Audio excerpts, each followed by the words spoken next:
Bom dia! O MT Sesc TV está começando e o programa de hoje tem muita informação sobre saúde e uma receita deliciosa. E para começar, eu tenho uma pergunta para você. Você sabe o que faz um periodontista? No Informando de Saúde de hoje tem um super bate-papo entre dentistas para te orientar sobre essa especialidade. Confira!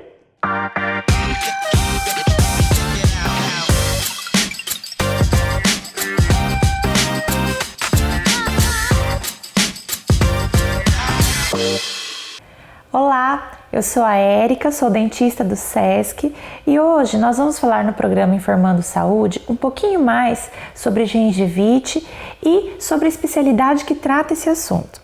Hoje nós temos como convidada a doutora Gisele, que é periodontista do Sesc. Olá, tudo bom? Tudo bem, doutora? Joia. Vamos falar um pouquinho mais sobre gengivite, doutora? Na verdade, explica pra gente, o que é um periodontista? Um periodontista é um especialista na área de odontologia que trabalha com a estrutura em volta do dente. Então a gente tem o dente e as estruturas em torno dele, que é a gengiva e a estrutura óssea. Então a gente cuida dessa área. Bacana. Doutora, existe um problema que muitos conhecem e outros também desconhecem, que é a famosa gengivite.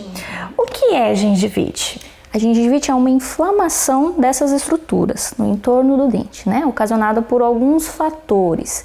Essa inflamação ela causa sangramento gengival, às vezes mau hálito, e tem alguns fatores relacionados a isso. Doutora, todo sangramento gengival tem a ver com gengivite? Praticamente todos, Existem alguns fatores externos que também influenciam nisso, algumas questões relacionadas à saúde de modo geral, mas a grande maioria está relacionado à gengivite. Doutora, quando a gente não trata a gengivite, quais as consequências a curto e a longo prazo? O que acontece ali com o paciente? O que a gente pode observar? Certo, vamos lá. A origem da gengivite ou da doença periodontal, ela vem do acúmulo de restos alimentares em volta da estrutura dental. Então aquele alimento fica ali em torno do dente e da gengiva, causa uma inflamação e se esse alimento não for removido através da higienização, ele vai causar a curto prazo o sangramento gengival e a longo prazo a complicação dessa doença gengival, que seria a periodontite. Doutora, quais as orientações básicas que pode passar para os pacientes para manter a gengiva saudável? Ok.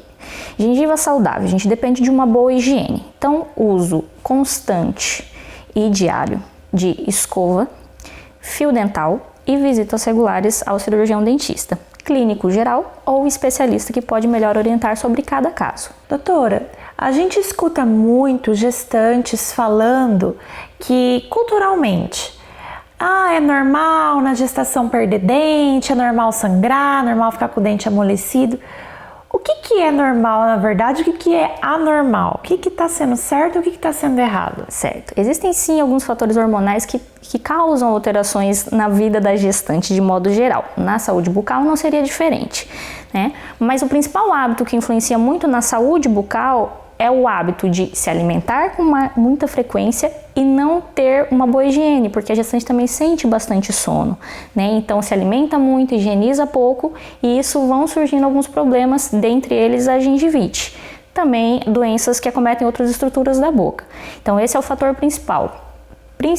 Manter uma boa higiene. Esse é o cuidado então, manter o cuidado. Cuidado essencial.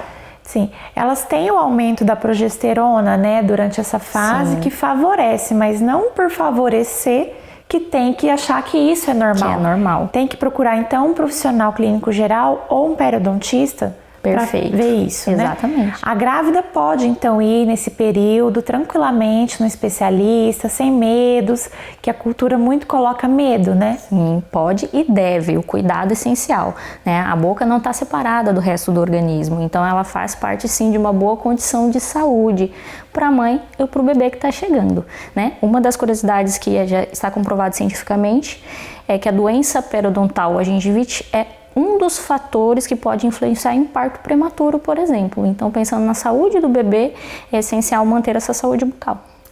Legal. Doutora, e assim, tem alguma frequência de uso de fio dental? Tem que usar enxaguante bucal?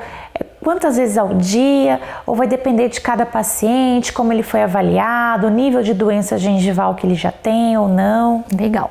Existe um fator mínimo, uma regra geral que a gente aplica, mas cada caso é um caso. É importante fazer uma avaliação para receber orientação. Mas o mínimo necessário para qualquer pessoa, escovação e fio dental 3 vezes ao dia. O enxaguatório bucal é um complemento essencial, mas ele não funciona sozinho. Então a gente precisa da remoção mecânica. O fio dental e a escova é o fator essencial da boa higiene, né? Cremes dentais e enxaguatórios são complementos importantes, mas se a gente não tem ele disponível naquele momento, o importante é a escovação e o fio. Doutora, muito obrigada pela participação e até breve, até o próximo Informando Saúde. E já que o assunto é saúde, precisamos lembrar da importância da vacinação, não é mesmo? A enfermeira Pamela Vedana preparou algumas orientações e vai te lembrar da importância de manter o calendário vacinal em dia. Enfermeira do SESC Mato Grosso, estou aqui para conversar com vocês um pouquinho sobre a vacinação e a sua importância.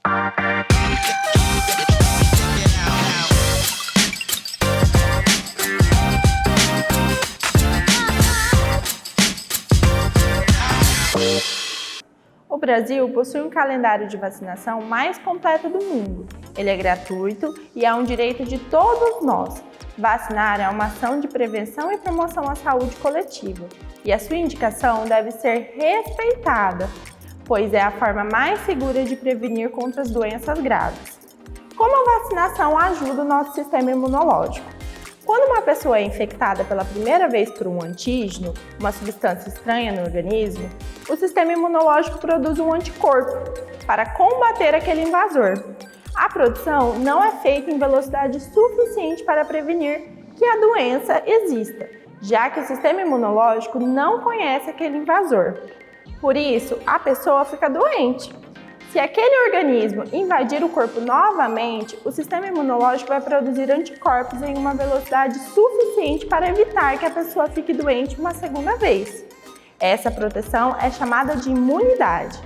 A vacina gera imunidade com os mesmos antígenos que causam a doença, mais enfraquecidos ou mortos. A vacina ensina e estimula o sistema imunológico a produzir anticorpos que nos levam à imunidade. O calendário nacional de vacinação contempla não só as crianças, mas também adolescentes, adultos, idosos, gestantes e povos indígenas. Ao todo, são disponibilizadas 19 vacinas para mais de 20 doenças, cuja proteção inicia desde recém-nascido e podendo se estender por toda a sua vida. As vacinas são seguras? Eventuais reações como febre e dor local podem ocorrer após a aplicação de uma vacina, mas os benefícios da imunização são muito maiores do que os riscos das reações temporárias. É importante saber que toda vacina licenciada para o uso passou por diversos testes e fases, desde a avaliação até os processos iniciais de desenvolvimento, até a produção e a fase final, que é a aplicação, garantindo assim total segurança para nós. Existem vacinas que a gente tem que tomar de tempo em tempo? Sim, como a de difteria e a de tétano. A cada 10 anos elas precisam ser renovadas, então a gente precisa sempre dar uma olhadinha no nosso cartão de vacina e ver se está tudo ok, tá bom? Uma dúvida muito frequente também que existe, que foi um estudo que foi até tido como um estudo super errado, tiraram de várias revistas científicas no ano de 1993, foi a que a vacina poderia causar autismo nas crianças. Isso é um mito. Inúmeros estudos de altíssima qualidade já comprovam que essa história é uma mentira e que não é válida hoje em dia e que nunca causou também, não tem nada que associe o autismo às dosagens que a gente toma de vacina, tá? Mais uma vez, a gente tem que reforçar a importância da vacinação, ressaltando principalmente no atual contexto que a gente está vivendo, a importância da vacinação da influenza, que é uma vacinação de campanha e que hoje, com a Covid-19, a gente precisa, os grupos prioritários estarem tomando corretamente essa dose da vacina. Caso você seja um grupo prioritário da campanha para a influenza, procure um posto de saúde mais próximo à sua residência e vacine-se. É muito importante, pode salvar a sua vida. Muito obrigada, gente. Sigam as redes sociais do Sesc Mato Grosso, curtam, compartilhem. Caso vocês tenham alguma dúvida, pode deixar nos comentários. A equipe de saúde está totalmente disposta a ajudar vocês. E também, se vocês quiserem alguns temas diferentes para a gente gravar, pode deixar também. Muito obrigada, viu? Até a próxima. Agora que você já recebeu dicas valiosas de como cuidar da sua saúde, nós vamos para um rápido intervalo, mas já voltamos. Não saia daí!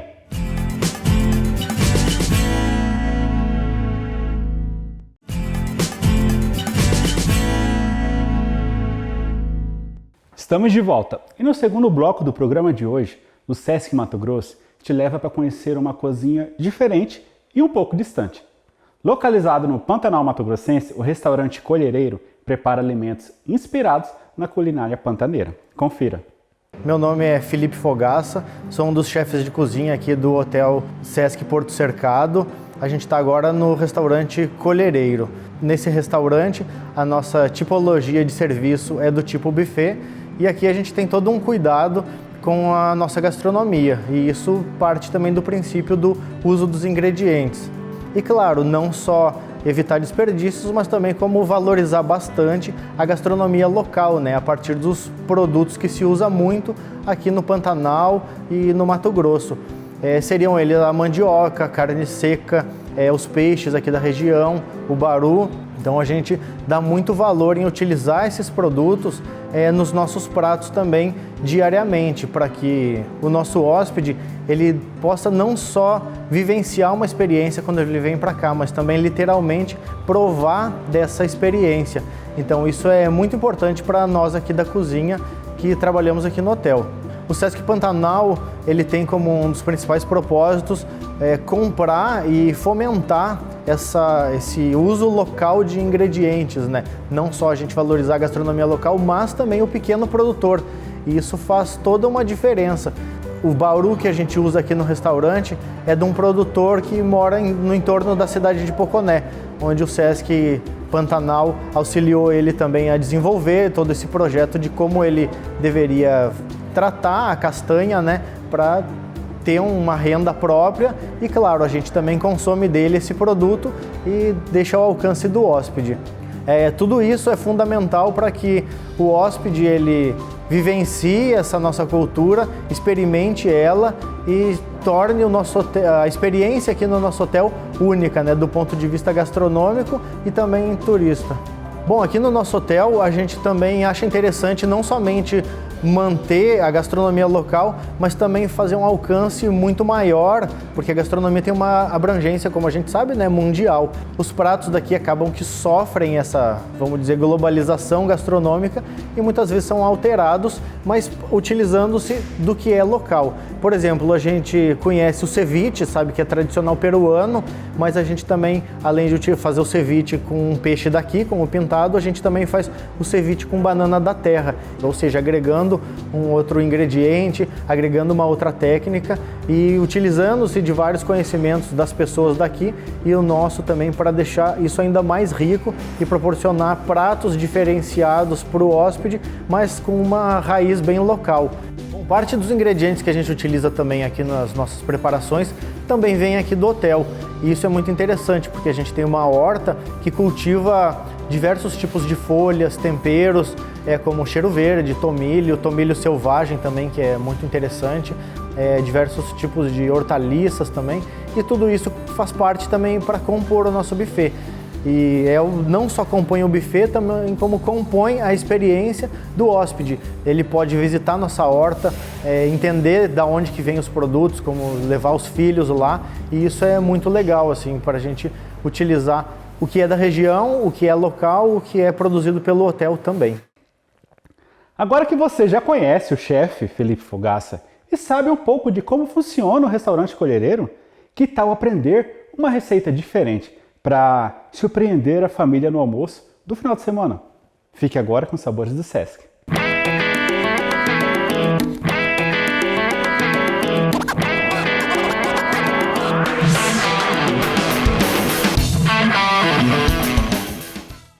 Olá pessoal, tudo bem? Então agora a gente vai desenvolver algumas receitas aqui para vocês conferirem. A gente vai fazer duas, uma receita salgada e uma doce.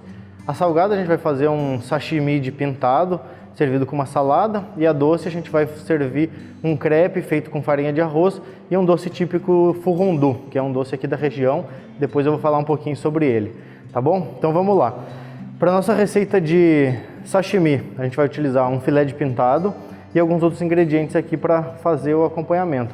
Vai ser uma salada de rúcula e esses outros aqui a gente vai utilizar para fazer o tempero.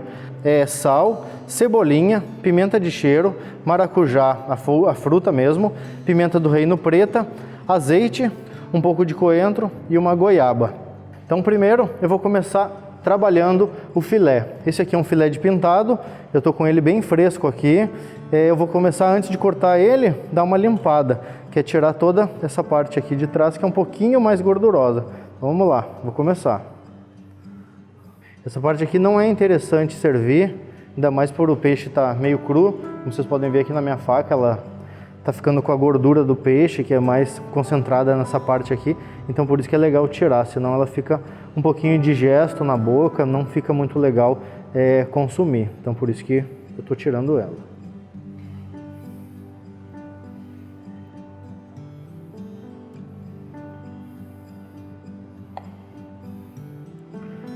Aí, ó, vamos lá, vamos deixar o mais limpo possível.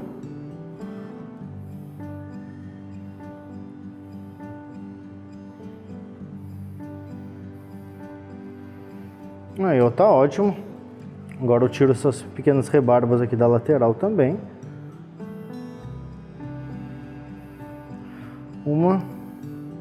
Essa outra aqui também tá bem bonita, eu não vou nem mexer. Agora, com o nosso filé de pintado já limpo, eu vou começar a fazer os cortes nele para a gente montar o prato. Como vocês podem ver, essa aqui é a parte mais da cauda, essa aqui é a parte mais perto da cabeça, né? A parte que a gente vai utilizar é essa parte central aqui, mais essa, porque ela é um pouco mais alta, ela fica mais bonita, mais vistosa. Vou utilizar essa parte aqui também, não tem problema nenhum, só que ao invés de fazer cortes retos no peixe assim, fazer com a faca um pouco mais na diagonal, que aí a gente consegue ter um corte um pouco maior, fica um aproveitamento um pouco mais bonito. Vou até demonstrar aqui para vocês. Se a gente fizer cortes assim, ó, o peixe acaba que fica muito pequeno, ó, ele não fica muito bonito. Então a gente faz dessa maneira aqui, ó.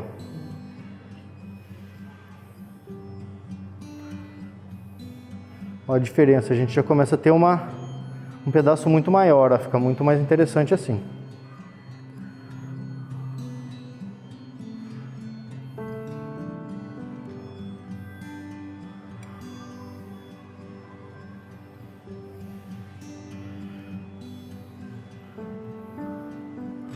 Pintado, a carne dele é uma carne bem delicada, então é normal ele ficar, parece, soltando algum pedacinho assim. Ainda mais que a gente está trabalhando ele com corte bem fino, então ele acaba, parece, querendo se desfazer um pouco, mas mesmo assim, ó, vocês podem ver, ele fica bem interessante, ó, fica bem bonito, ó, fica bem liso.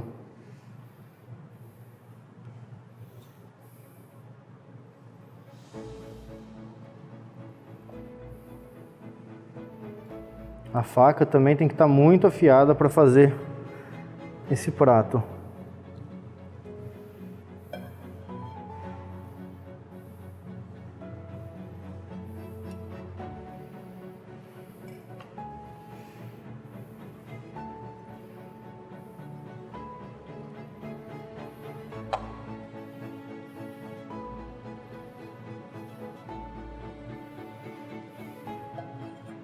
Bom pessoal, então eu já dei uma organizada aqui na preparação, a gente já fez os cortes de peixe, já dispus eles aqui no prato para ficar mais organizado, né, para a gente fazer um empratado para degustar depois.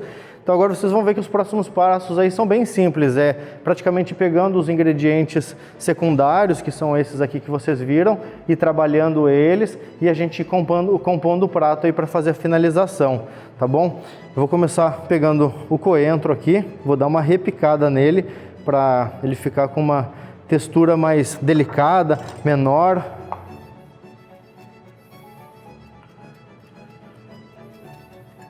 Aí tá legal assim, já tá bem picado.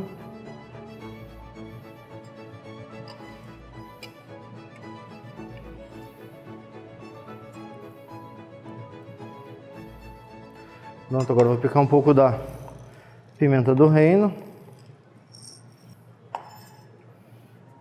Pimenta do reino, ou vocês podem picar na faca, ou pode batê-la no liquidificador com sal, ou se quiser colocar, até como a gente já conhece mais tradicionalmente, no próprio moedor, que fica mais fácil, né? Como vocês achar melhor. Eu quero picar na faca aqui para mostrar que não tem muito segredo caso a gente não tenha moedor em casa. Então pode fazer ela na faca, que não tem dificuldade nenhuma, ou comprar ela moída mesmo. Mas quanto menos processado tiver o ingrediente, melhor, porque daí a gente trabalha ele tem mais potência de sabor, fica mais interessante, a gente tem uma outra textura aqui que pode trabalhar, fica bem legal assim. Aí, ó, tá pronto. Bom, agora para começar a compor o prato, eu gosto sempre, quando a gente vai trabalhar com peixe cru, colocar primeiro os líquidos e depois ir colocando os secos. Vamos dizer, os líquidos aqui que a gente tem é o nosso maracujá e o nosso azeite. Por quê? Se eu colocar pimenta, colocar sal, colocar algum outro ingrediente, quando eu for colocar esses aqui, às vezes eu posso estar correndo o risco dele me escapar ali, não ficar em cima do peixe ou na posição que eu mais gostaria. Então vou começar colocando o azeite aqui.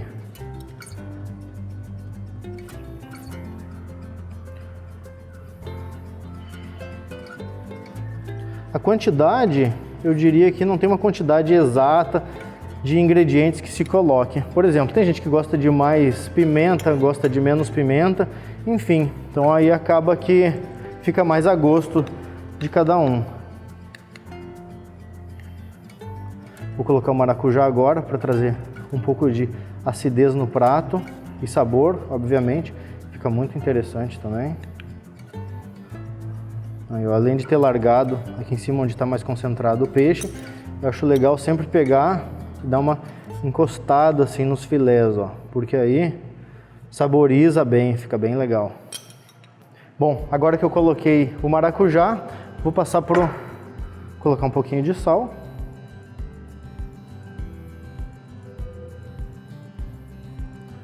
Aí, é bem pouco mesmo.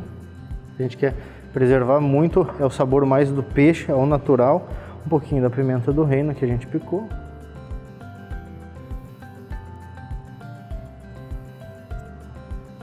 Mais um pouco. Coentro. Também não vou colocar muito, não. Um pedacinho. Alguns pedacinhos pequenos em cada filé só é suficiente também. Cebolinha.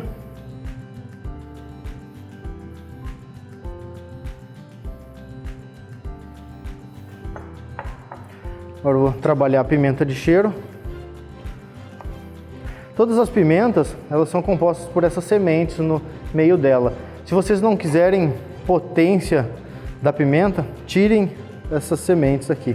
Toda a potência, essa carga ardida da pimenta está na semente. Então, tirem. A pimenta de cheiro não tem essa ardência tão forte, mas eu tiro mesmo por conta de acabamento. Vou fazer um corte bem fino nela aqui também. Nossa, o perfume dessa pimenta aqui é muito bom. Também mesma coisa, colocar só um pouquinho em cima de cada filé. O importante quando vocês estão construindo um sabor é não exagerar em nada. Todos os ingredientes eles têm que participar do ingrediente principal, que no caso aqui é o peixe, né? Eles não podem se tornar principal também. Eles têm que ser sempre coadjuvantes. A rúcula eu já tenho ela aqui previamente higienizada. Vou dar um corte grosseiro nela aqui, nada demais. Gosto de aproveitar os talos também, tem gente que não gosta de aproveitar esses talos mais no final, mas eu acho bem legal, porque eles trazem uma crocância a mais do prato. Então aí eu dou uma misturada assim, ó, acaba que quem não gosta acaba que nem percebe. E ó, ele acaba ficando bem disfarçado, dá para aproveitar ela no total. Vou colocar aqui, também não quero colocar muita rúcula, né, porque a rúcula, por mais que ela esteja um pouco mais alta que o peixe, ela não é o ingrediente principal, então ela em pouca quantidade assim também está bem interessante. Agora vamos colocar a goiaba, ela vai trazer uma doçura bem legal para o prato, fica bem interessante servir alguma fruta com algum peixe. Vou dar uma descascada na goiaba aqui. Aí tá bom, não vou descascar tudo porque a gente quer só um pedaço.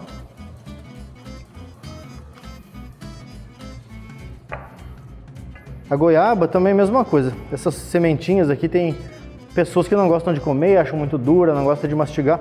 Eu gosto de deixar para aproveitar todo o ingrediente.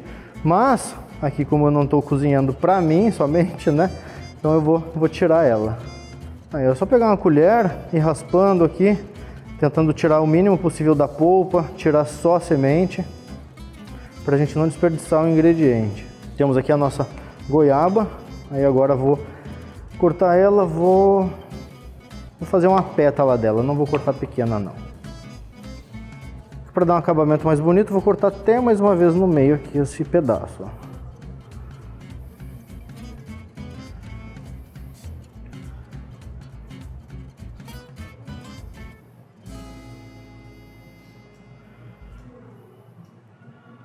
Aí, ó, 2 pedaços de goiaba tá suficiente, a gente também não quer muito. Aqui os mesmos ingredientes que a gente utilizou para temperar o peixe, também eu tempero a salada. No caso, vou pegar um pouco do azeite aqui, vou ter o cuidado de jogar só em cima das folhas, não quero jogar na fruta. Um pouquinho de sal também, só na hora de servir, para que a folha não murche. Como o peixe também já tem o maracujá, eu não vou colocar o maracujá aqui, vou deixar ela com tempero mais básico assim. Bom, pessoal, então esse aqui foi o nosso sashimi de pintado. Bom apetite! O programa de hoje chegou ao fim, mas a nossa programação continua nas nossas redes sociais. E hoje à noite você tem um compromisso marcado com o Sesc Mato Grosso aqui na TBO, no programa Arsenal e Comércio. Tchau!